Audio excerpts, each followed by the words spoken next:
Nabila. Di sini saya akan sedikit menjelaskan tentang pembelajaran organisasi. Apa sih tujuan utama dari pembelajaran organisasi? Tujuan utamanya adalah untuk meningkatkan kualitas dan kuantitas kinerja yang memungkinkan perusahaan untuk mengembangkan dan meningkatkan jumlah penjualan, mencari dukungan, menciptakan, mempertahankan, dan menumbuhkan pelanggan baru. Untuk penjelasan lebih lengkapnya, simaklah video berikut. Apa itu organisasi pembelajaran?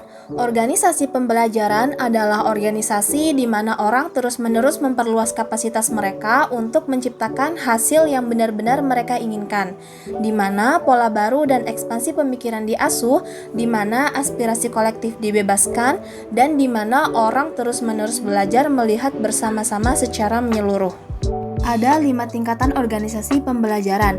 Tingkatan yang pertama ada berpikir sistem, berpikir secara keseluruhan terhadap interaksi antar unsur dalam batas lingkungan tertentu yang bekerja mencapai tujuan.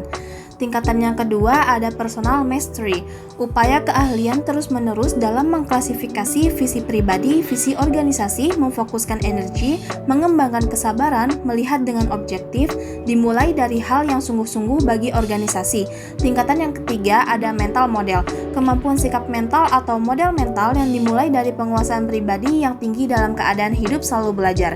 Tingkatan yang keempat ada membangun visi bersama, kenyataan perjalanan terus-menerus sepanjang berhubungan dengan visi kepemimpinan yang memberi inspirasi pada organisasi, merupakan kapasitas untuk berpegang pada gambaran bersama akan keadaan yang ingin diciptakan di masa yang akan datang.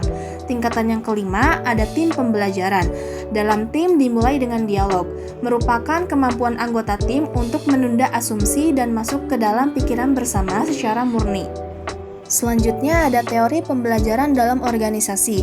Teori pembelajaran organisasi memiliki pemikiran bahwa pengetahuan merupakan proses produksi dan pengoperasiannya dapat diklarifikasikan secara sistematis ke dalam berbagai tingkatan yang menunjukkan organisasi dalam prosesnya selalu mencari proses terbaik pada saat proses pembelajaran.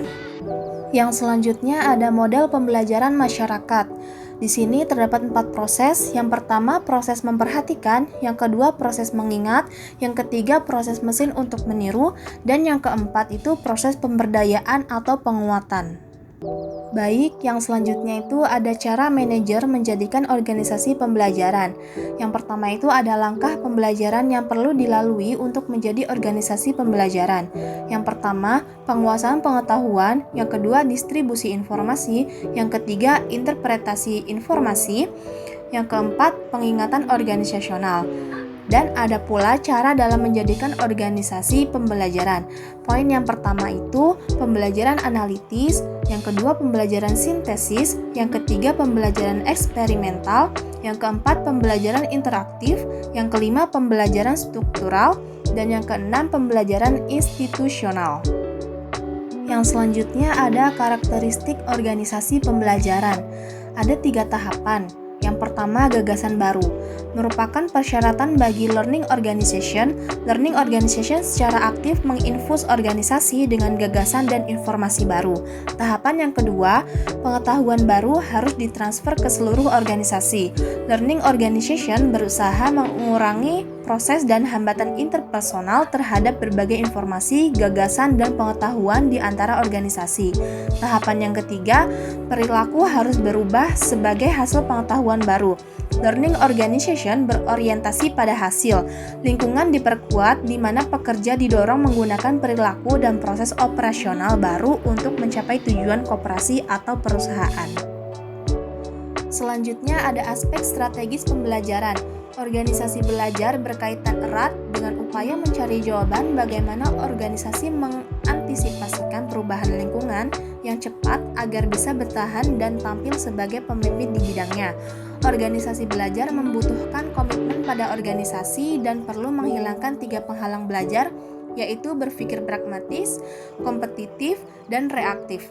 Melalui perubahan cara berpikir dengan cara memiliki knowledge menyeluruh, memiliki peran penting dalam komunitasnya, memiliki kemampuan bahasa menjelaskan, dan menerima perbedaan pendapat sehingga mampu mengubah setiap reaktif menjadi kreatif. Oke, next. Selanjutnya ini ada survei pembelajaran di organisasi. ada 4 survei. Yang pertama itu di angka 21-40%. Bahwasannya organisasi perlu melakukan pembenahan besar-besaran untuk menjadi organisasi pembelajaran. Survei yang kedua itu ada angka 40-60%. Bahwa organisasi telah memiliki beberapa karakteristik untuk menjadi organisasi pembelajaran. Poin yang ketiga itu ada di angka 60-80%. Bahwa organisasi telah memiliki dasar yang baik untuk menjadi organisasi pembelajaran. Poin yang keempat itu ada di angka 80-100%. Dikatakan bahwa organisasi telah memiliki karakteristik untuk menjadi organisasi pembelajaran. Oke, yang selanjutnya ada resistensi dan solusi pemecah masalah. Anggota organisasi tidak sadar menolak pembelajaran. Terdapat 4 poin. Poin yang pertama, fokus pada fragmentasi daripada sistem. Poin yang kedua, menekankan kompetisi di atas kerjasama. Yang ketiga, meskipun tidak ada salah dalam kompetisi, paradigma ini berakibat pekerja bersaing dengan berbagai orang dengan siapa mereka perlu berkolaborasi untuk mendapatkan akses.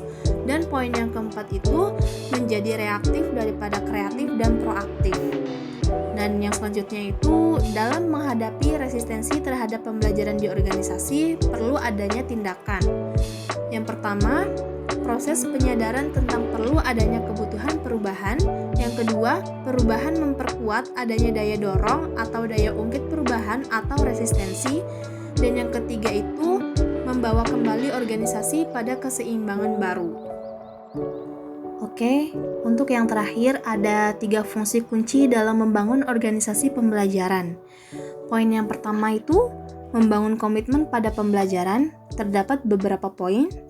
Yang pertama, membuat pembelajaran sebagai komponen visi dan tujuan strategis. Yang kedua, investasi dalam pembelajaran. Yang ketiga, mempromosikan luas tentang nilai pembelajaran. Yang keempat, mengukur, tolak ukur, menelusuri pembelajaran. Dan yang terakhir itu, menciptakan penghargaan dan simbol pembelajaran. Dan fungsi yang kedua itu bekerja untuk membangkitkan dan dampak. Terdapat 4 poin. Poin yang pertama itu implementasi program perbaikan terus-menerus. Poin yang kedua, meningkatkan kompetisi pekerja melalui training dan membeli keahlian dari organisasi. Poin yang ketiga, eksperimen dengan gagasan dan proses kelas dunia. Dan poin yang keempat, identifikasi mental model proses organisasi. Dan fungsi yang ketiga itu ada bekerja mengeneralisir gagasan dengan dampak. Yakni terdapat 2 poin. Poin yang pertama, menciptakan prasarana yang menggerakkan gagasan sepanjang batas organisasi. Poin yang kedua itu memutar pekerja dari batasan fungsional dan divisional. Baiklah, cukup sekian penjelasan dari saya. Kurang lebihnya mohon maaf. Wassalamualaikum warahmatullahi wabarakatuh.